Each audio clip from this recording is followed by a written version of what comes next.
hari ini tanggal 12, observasi dan umpan balik refleksi evaluasi kurikulum merdeka di SMP Negeri 1 Gianyar. Saya Kepala Sekolah Nimade Irma Wulandari dan Bu Menaka selaku Guru Pendidikan Pancasila di SMP Negeri 1 Gianyar. Oke, terima kasih Ibu-Ibu atas kedatangannya di sekolah kami. Adapun tujuan dari pagi ini adalah kita mengadakan evaluasi terhadap pembelajaran anak-anak dan juga refleksi atas apa yang dalam semester ini kita sudah dapatkan. Oke, silakan perkenalan dulu. Perkenalkan, saya Idewo Gede Putra Andika. Saya dari kelas 7K. Biasa dipanggil Kodi. Kodi. Oke, silakan. Perkenalkan, nama saya Nagum Sri Dian Mahardjaya Putri. Saya dari kelas 7J dan bisa dipanggil Dian. Dian sama Dodi. Ibu, terima kasih udah datang juga nih di sekolah, ibunya Dodi dan juga ibunya Dian nih. Nah, sekarang adalah Ibu mau banyak lagi gali apa yang sebenarnya Ibu Menaka udah dijelaskan ke Ode dan Dian di kelas. Supaya Ibu tahu apa saja, apakah pembelajaran udah mencapai tujuan dan visi-misi sekolah kita. Oke, silakan Ode dulu yang cerita. Kalau Pembelajaran di kelas, belajar apa aja? Saya Selama ini belajar apa aja kalau di pendidikan Pancasila? saya diajarkan bergotong royong sampai dan diajarin melestarikan kebudayaan dan menghormati sesama. Berarti Ode udah tahu bahwa sebenarnya di pendidikan Pancasila itu yang dibutuhkan itu kan karakter. Ya. Bukan Ode harus nyalin apa, nulis apa, tapi adalah perlu sikap dan karakter. Oke. Nah, sekarang Ode apa sih yang Ode senangi dan nggak bisa lupa gitu dengan pembelajaran yang diadakan Bu Menaka di kelas yang mana gitu? Oh, Yang paling suka di ketika Bu Menaka memberikan tugas. Soalnya Bu Menaka membebaskan kami para siswa untuk menuangkannya ke PPT, ke cerita pendek. Pokoknya bebas gitu sesuai dengan minat dan bakat. Terus dalam pengerjaannya mandiri atau kelompok? Nah, itu juga bebas Bu. Kalau mau berkelompok boleh kelompok, kalau mau sendiri boleh. Jadi gitu. Ya. Jadi gitu nih. Jadi itu merasa lebih bebas untuk mengeksplorasi. Terus Ode gimana? Ode akan mandiri atau mengerjakan secara berkelompok? Saya lebih suka sendiri sih Bu. Lumayan lebih suka kerja sendiri. Kenapa? Karena gimana ya, bebas aja gitu Bu. Nggak ada yang ngatur gitu ya. Tapi Ode pernah melakukan kerja sama bergotong royong berkelompok? Pernah. Dan gimana rasanya? Rasanya tuh kayak kerjanya jadi lebih cepat gitu. Tapi susah ngatur orangnya. Ya, lebih banyak ide yang kita dapatkan kan dari banyak kepala. Oh, karena banyak kepala, banyak ide. Cuman kesulitannya gimana kalau kerja kelompok? Kesulitannya kompak aja. Ya, berarti memang kompaknya yang susah. Sama juga seperti sekolah ini, Ibu punya juga banyak kepala bagus, banyak gerakan, kerjaan kita menjadi lebih cepat. Tapi memang banyak ide kadang-kadang menjadi hambatan. Tapi bagaimana kita berkolaborasi mengemas itu, ya sama kayak suatu lagu gitu. Kalau kita lagu itu kan ada komposisi, ada yang main musik ini, yang bass, yang gitar. Tapi ketika kita udah bisa mengkomposisikan dengan baik, tentu akan menjadi lagu yang baik kan? Ya, jadi di situ seninya, ya, udah berlatih kepemimpinan di sana, berlatih ilmu komunikasi, itu kan? Iya, berarti itu yang Ode paling suka ya. Berarti Bu Menaka itu udah bagus ngajarnya. Kan senang sama Bu Menaka belajar di kelas? Senang. Mata pelajaran lain ada lagi yang Ode sukai? Semuanya suka sih, cuman ada yang nggak disukai mata pelajaran apa? Matematika. Udah subjeknya susah, terus yang ngajar juga ruwet. Nggak, yang ngajar nggak ruwet. Matematika aja dia ruwet. Oh, matematikanya yang ruwet. Ya. Nanti satu saat nanti kita akan lebih brainstorming lagi sama gurunya, terus kita cari lagi strategi-strategi yang lainnya supaya membelajarkannya juga lebih mudah. Kemudian dari sini apa yang Ode rasa Ode perlu belajar lagi, apa yang Ode masih kurang di pelajaran pendidikan Pancasila dari Ode-nya sendiri? Masih kurang apa? kurang mengerti yang mananya, mungkin yang toleransinya atau keberagamannya, yang mana yang Ode rasa Ode perlu peningkatan dan belajar lebih banyak lagi dari Bu Menaka? Saya lebih kurangnya di toleransi sih Bu, soalnya saya malas komunikasi gitu. Kadang kalau udah nggak bisa diatur tuh males ya komunikasi. Untuk memperjelas itu males. Mendingan akhirnya bergaul sama teman-teman yang udah vibes aja gitu. Ya ternyata komunikasi itu sulit ya. Berarti Ode harus meningkatkan komunikasi lagi ya. Karena kan di hidup ini kan kita nggak selalu ketemu sama orang-orang yang bisa kita atur kan. Kita juga akan berhadapan dengan hal-hal, masalah-masalah yang mungkin aja kita nggak pengen, tapi ternyata masalahnya muncul dan dikasih ujian sama Tuhan, benar nggak? Jadi kita harus siapkan. Jadi dengan ya Ibu, makasih banyak Bu Menaka udah mengajar anak-anak. Mungkin dari Ode kan memang harus perlu kesiapan dan komunikasinya. Berarti Ibu lebih banyak lagi memasukkan komunikasi dan kesiapan anak-anak atas emosi, atas regulasi diri dan manajemen waktu. Mungkin itu yang Ibu lebih banyak lagi. Makasih ya Ode ya, luar biasa banget Ibu. Makasih banyak nih. Kita lanjut dulu ke Dian. Dian, apa aja yang udah Dian pelajari? Selama kami atau saya belajar PPKN khususnya bersama Bu Menaka itu pendidikan Pancasila. Karena udah diganti ya namanya, dari kurikulum Merdeka ini PPKN itu berubah menjadi pendidikan Pancasila. Itu menyenangkan. Itu juga didorong oleh materi yang kita dapat, sangat menarik. Kita lebih membahas ke keberagaman, kebinekaan Indonesia. Kita lebih mengenal lagi Indonesia, negara kita sendiri. Kita lebih mengenal lagi suku-suku apa aja sih yang ada di Indonesia, nggak cuma Bali aja, agama apa aja yang ada di Indonesia, nggak cuma Hindu aja. Itu juga kita belajar toleransi yang pasti sama, dari kita belajar keberagaman itu juga. Terus kita juga belajar gotong royong, kerjasama, dan mampu menumbuhkan elemen-elemen yang ada pada gotong royong, yaitu kolaborasi, berbagi, dan peduli. Kita mulai bekerja bersama-sama, bisa berbagi tugas, berbagi hasil secara merata, ataupun peduli antar sesama, yang mana patut kita tolong, yang mana yang patut kita hargai, dan juga cara kita untuk menerima segala perbedaan yang ada. Karena di sekolah pun, walau kita seumuran, walau kita sesama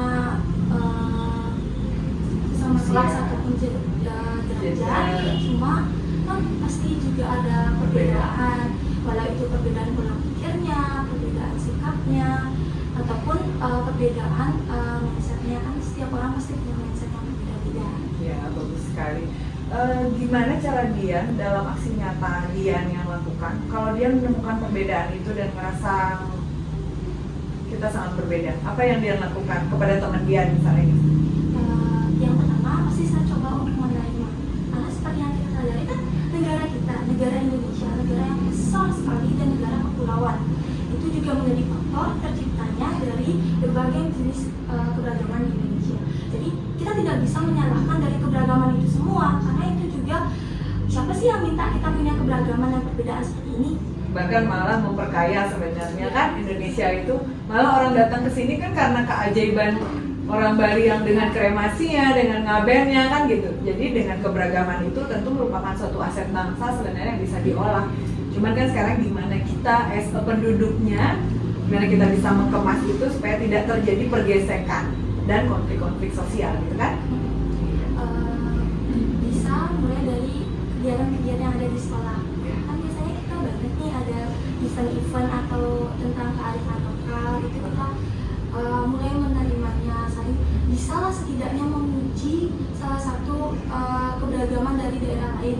Misalnya jangankan deh di luar sekolah, di sekolah aja anak-anak itu beragam, kayak ada yang dari Gianyar, ada dari Ubud, jelas memiliki keberagaman yang berbeda-beda. Ada juga di suatu saat, khususnya di pembelajaran Pancasila, itu juga tak jarang mengenakan ngajak kita bertukar cerita. Jadi kita bisa tahu nih Bertukar cerita apa?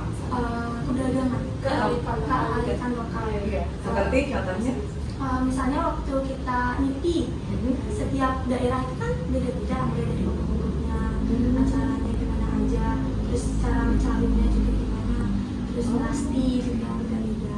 Oh, bagus sekali ya. Jadi dengan kayak gini, pertemuan kayak gini, orang tuanya sebenarnya juga bisa tahu gitu kan. Oh ternyata anaknya udah sampai sini nih pelajarannya gitu. Oh ini yang diajarkan.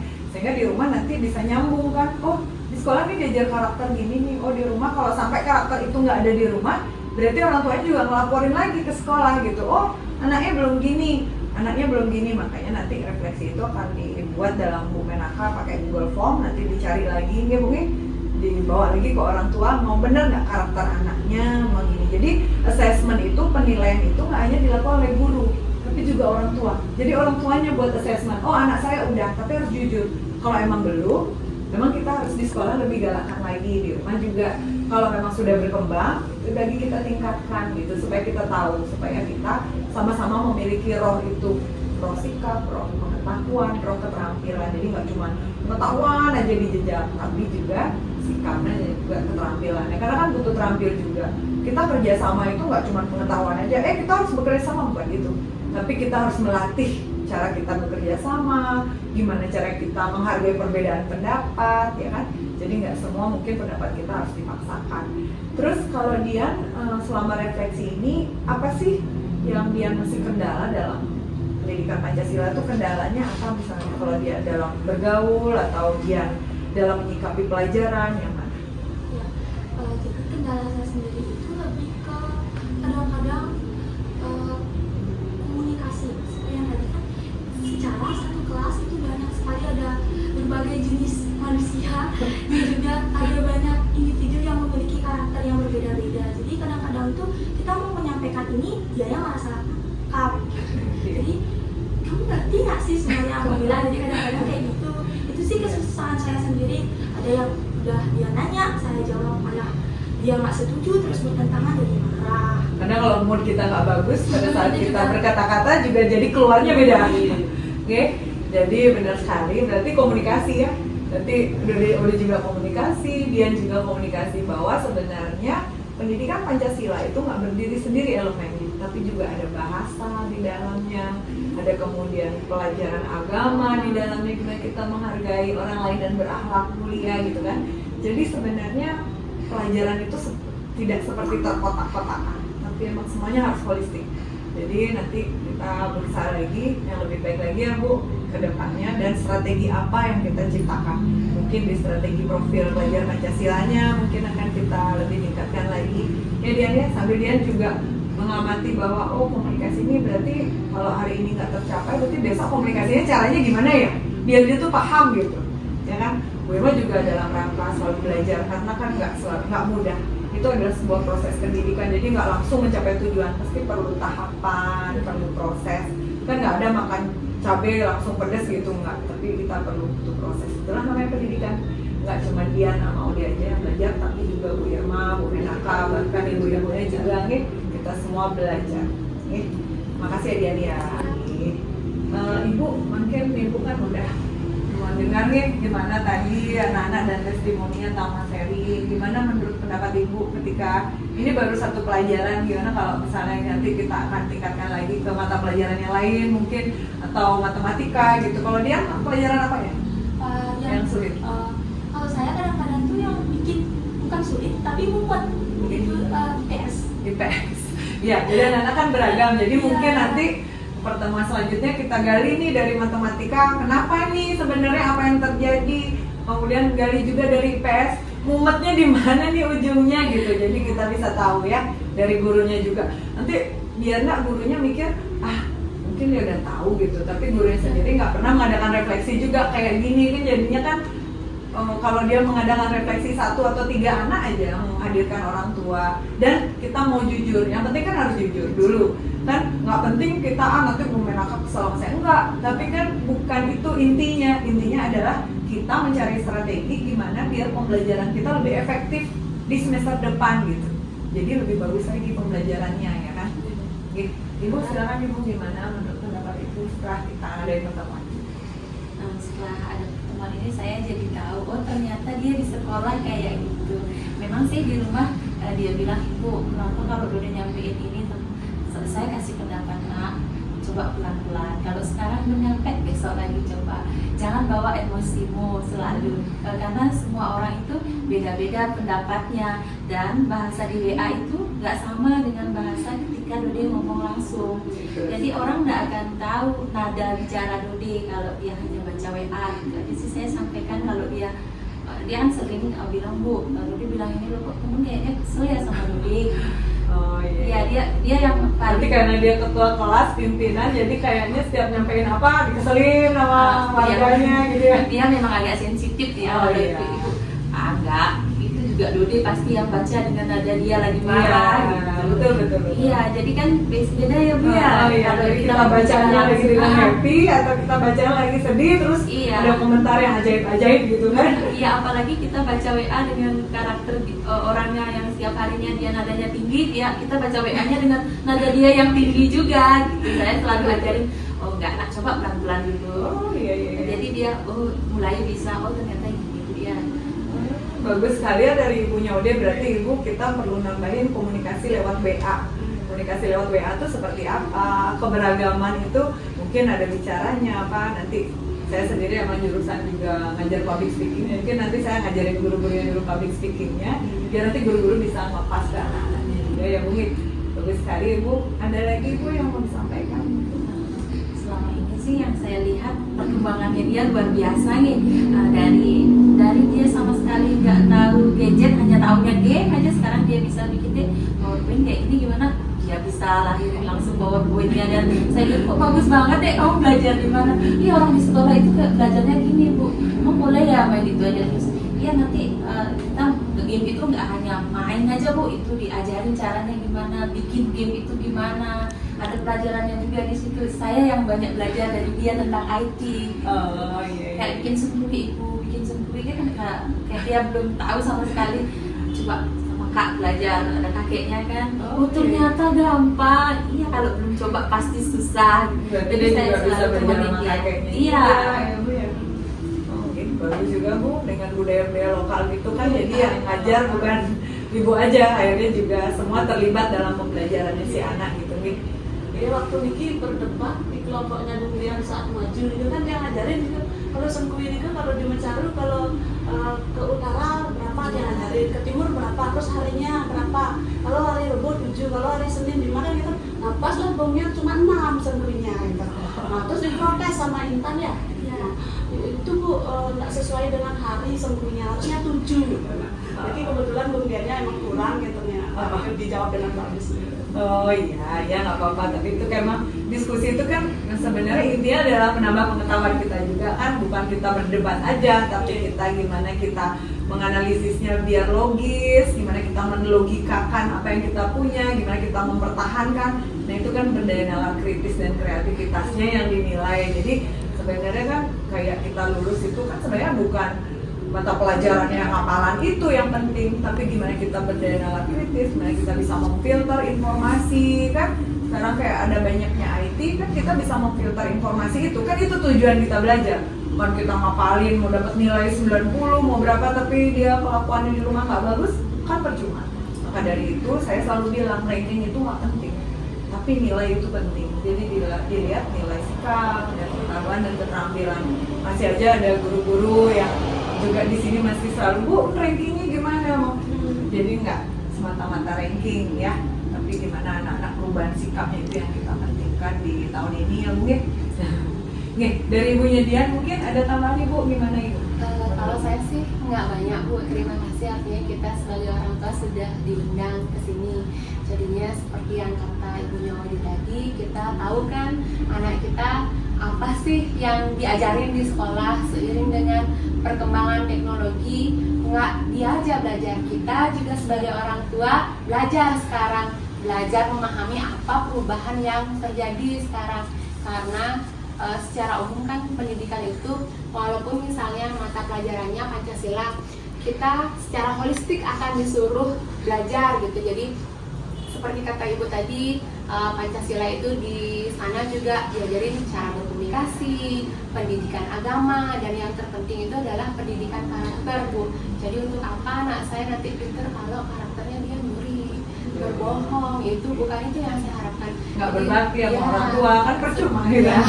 setelah dia mungkin melanjutkan ke jenjang selanjutnya, bisa kita sebagai orang tua bangga anak saya walaupun mungkin secara pengetahuan tidak menjadi yang nomor satu. Saya bangga memiliki karakter yang baik, bisa diandalkan, bertanggung jawab, bisa bertoleransi dan berempati yang penting nanti. Jadinya itu yang jadi harapan saya punya anak gitu. Nanti kita sepakat ya Bu, nanti kita nggak hanya menjejalkan anak-anak dengan pengetahuan, karena kemarin pun kita di sini, saya terutama karena baru kan di sini Bu, adaptasi juga kan dengan lingkungan sini, dimana guru-guru sudah di zona nyaman, dia di mindsetnya memang harus melahirkan anak yang pengetahuannya hebat. Iya. Mereka lupa ada sikap dan keterampilan dan karakter di dalamnya, maka dari itu mengubah guru aja susah gitu, karena kan gurunya dulu berubah, baru muridnya bisa berubah gitu. Tapi bersyukur sekali saya di sini ada Bu Menaka yang memang mindsetnya gampang diubah dan mau belajar gitu, dan nggak di zona nyaman gitu. Maka saya menghadirkan Bu Menaka dulu di pertama, mungkin nanti ada guru-guru lain yang akan lebih baik lagi sehingga anak-anak kita mencapai kualitas yang terbaik lah. Jadi dengan visi misi sekolah itu adalah menciptakan peserta didik yang unggul, nggak cuma peserta didiknya aja unggul, tapi juga karakter gurunya, ya, dan juga karakter orang tuanya, benar tidak? Ya, Kita juga belajar, jadi bukan anak-anak aja, kita juga jadi belajar dari anak-anak, kita belajar sebagai orang tua, saya sebagai kepala sekolah dan Bu Menaka sebagai guru. Terima kasih sudah datang, dan Bu Menaka terima kasih juga udah mengajar anak-anak. Nanti apa refleksi tadi, evaluasi yang udah kita tadi susun, tolong dibuatkan lagi katanya dalam bentuk tulisan. Ya, nanti di dalam bentuk tulisan, kemudian kita bisa umumkan di rapat Dewan Guru dan workshop Dewan Guru untuk cari jalan yang terbaik lagi. Mungkin ada kendala-kendala lain di mata pelajaran yang lain. Terima kasih. Demikianlah pembicaraan kami, evaluasi dan testimoni dari pembelajaran di SMP Negeri 1 Gianyar dalam mata pelajaran pendidikan Pancasila. Terima kasih sudah menyaksikan video kami. Silakan dikenalin dulu namanya. Panggilannya siapa Pak? Bung Widya. Saya dari kelas 7 J. Oke, siapa nama gurunya yang mengajar?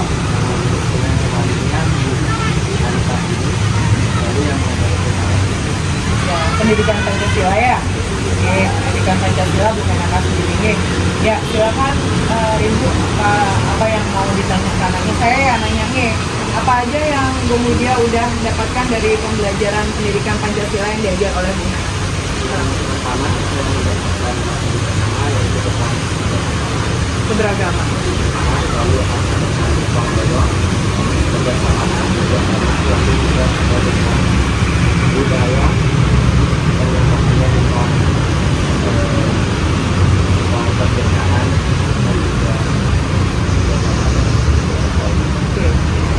berarti Bung Widya udah tahu tentang keberagamannya. Jadi kita emang beragam sekali, suku, agama, dan lain-lain. Gimana sih kita harus bersikap untuk keberagaman yang ada di sekolah kita sekarang? menurut saya untuk keberagaman yang ada di sekolah terutama di sekolah kita harus saling menghargai dari yang menghormati orang yang beragama lain juga tidak agama dulu. Ada di kelas agama lain? Ada, tapi hanya 1 orang. Gimana Bu Widya pernah mengucapkan selamat Idul Fitri misalnya berapa? Ya, Secara kelas. ya di hari raya agama lain di kelas dan Kemudian untuk kita keberagaman yang kemudian Anda belajar nanti lagi bergotong royong. Oke. Udah sering melakukan gotong royong di kelas?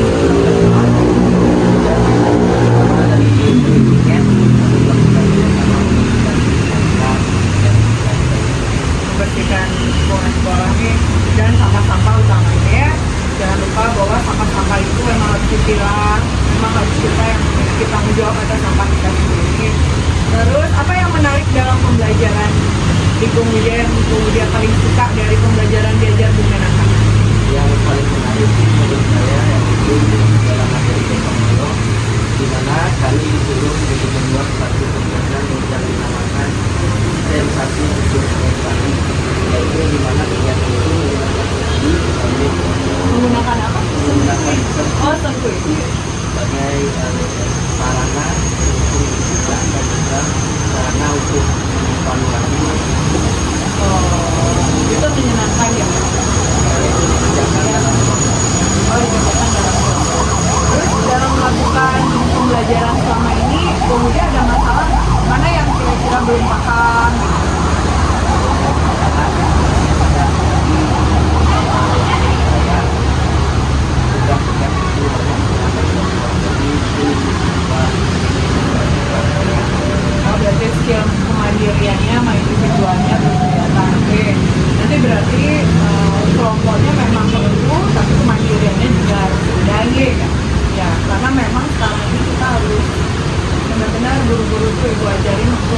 membangun kolaborasi. Karena bagaimanapun kan kita di dunia ini kita pasti selalu berhadapan dengan orang lain. Kita nggak bisa kerja sendiri. Supaya itu nanti nggak membatin di kalian, supaya kalian terbiasa kooperatif, kalian bekerja sama, maka dari itu dilatih dari kecil. Jadi sekarang itu adalah melatih gitu. Tapi mungkin nanti ada kalanya akan ada tugas-tugas mandiri yang mungkin diberikan juga ya guru. Tapi nanti tugas-tugas mandiri itu mungkin nanti akan di assessment, dinilai bukan sama gurunya tapi sama temannya juga nih. Tapi bagus banget Bu Meida, terima kasih udah datang hari ini. Nanti kita tingkatkan lagi ke depannya pembelajarannya sehingga Bu Menaka juga tahu oh kemudian ini yang kurangnya kan ini bagus ya Bu ya. Terima kasih banyak ya kita tuh. Sekarang dari bapaknya yang jadi barunya dia nih gimana menurut kakak sekarang udah melihat adiknya udah tahu dia apa yang dipelajari. Mungkin kalau zaman dulu sebelum kurikulum merdeka kan kita nggak pernah ya mengadakan pertemuan ini. Sebenarnya langkah baiknya ketika kita bisa tahu dari anak mungkin beberapa sampel anak aja udah gitu jadi bagus untuk umpan balik ke gurunya, kemudian refleksi lagi ke anaknya, oh iya kita udah belajar apa ya kan jangan esensi dari pendidikan Pancasila itu sendiri kita nggak tahu gitu ya kan, hanya menghafal-hafal aja padahal kan bukan menghafal itu sebenarnya core dari pendidikan Pancasila, tapi gimana kita bersikap, berkarakter gitu nih. Jadi gimana menurut pendapat kakaknya Bu Widya dengan adanya kita pertemuan kayak ini? Kalau untuk pertemuan saat ini, pendapat saya itu udah bagus Ibu. Jadi nggak cuma dari satu sisi aja. Jadi orang tua juga ikut terlibat dalam pembelajaran anak kayak gitu. Seperti saya, contohnya mewakilkan orang tua sebagai wali adik saya. Ini juga jadi saya udah tahu loh. Oh jadi ini loh yang diajarin di sekolah ke adik saya. Gitu. Jadi oh mungkin sifat atau sikapnya dia di rumah sudah mencerminkan semua materi yang diajarkan di sekolah. Seperti contohnya tadi bergotong royong, saya dan adik saya sudah mengambil langkah-langkah bergotong royong di rumah seperti mengambil kerjaan di rumah kayak nyapu, ngepel itu kita udah bagi tugas. Jadi udah ada aksi nyata dari adik saya di rumah. Kesinambungan antara pembelajaran di sekolah sama di rumah gitu. Ya. Ya, mudah-mudahan ke depannya lagi kita makin bisa meningkatkan lagi kita makanya selalu pengen ada paguyuban orang tua tuh makin lagi bagus kerjasamanya dan makin banyak orang tua yang memang berpartisipasi atas pendidikan anaknya. Dengan kayak gini pasti kita pembelajarannya lebih gampang kan, lebih mudah Ya, lebih mudah diserap oleh anak-anak. Soalnya pada kurikulum mereka ini yang saya tangkap, anak-anak itu bebas bergaya, berbelajar sesuai dengan minat dan bakatnya masing-masing, dengan cara dan dengan gaya mereka masing-masing lah. Kalau kurikulum yang dulu kita tuh kayak dibatasi seperti itu, kayak kurang tembok-tembok ya benar. Dan kemauan guru gitu, Ya, kemauan benar. guru apa Ya, gitu kan. kita kayak di-lead gitu sama guru. Kalau di kurikulum merdeka kita yang nge-lead diri kita sendiri mau ke arah mana belajarnya.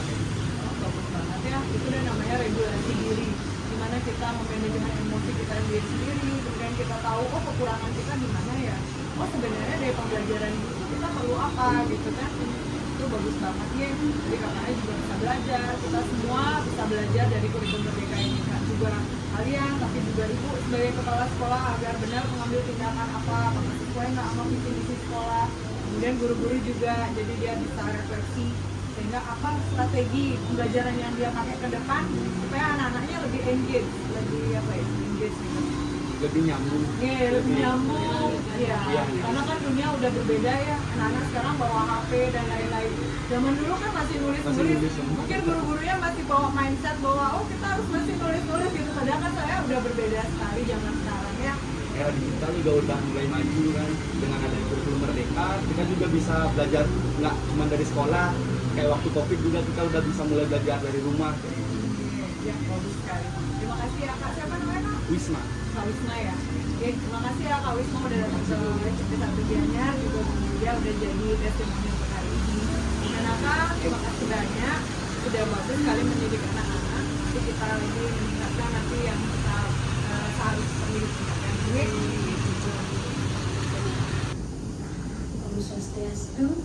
Assalamualaikum warahmatullahi wabarakatuh. Selamat sejahtera untuk kita semua. Namo Buddhaya. Salam kebajikan. Rahayu. Perkenalkan, nama saya Gusti Ayu Menaka, pengampu mapel pendidikan Pancasila di kelas 7 J dan K SMP Negeri 1 Gianyar. Setelah tadi kita mengadakan refleksi dengan orang tua siswa, dapat saya ketahui kekurangan saya saat pembelajaran, yaitu yang pertama, bahwa perlu diberikan tugas individu untuk melatih skill atau menonjolkan skill individunya di samping tugas kelompok atau dalam kerjasamanya. Nah, kemudian yang kedua, perlu adanya artinya pengetahuan dan juga keterampilan untuk melatih komunikasi, apalagi yang sudah sering dilakukan lewat chat WA yang kadang bisa dalam menyimak atau membaca menyebabkan perbedaan pemahaman atau komunikasi misunderstanding. Nah, mungkin itu nanti yang dalam pembelajaran ke depan akan ditingkatkan lagi bagaimana cara mendekatkan, melatih siswa dan juga dengan bantuan Ibu Kepala Sekolah yang beliau sudah mahir dalam ilmu komunikasi, nanti yang mohon untuk bimbingannya. Terima kasih. Om Santi Santi Santi Om.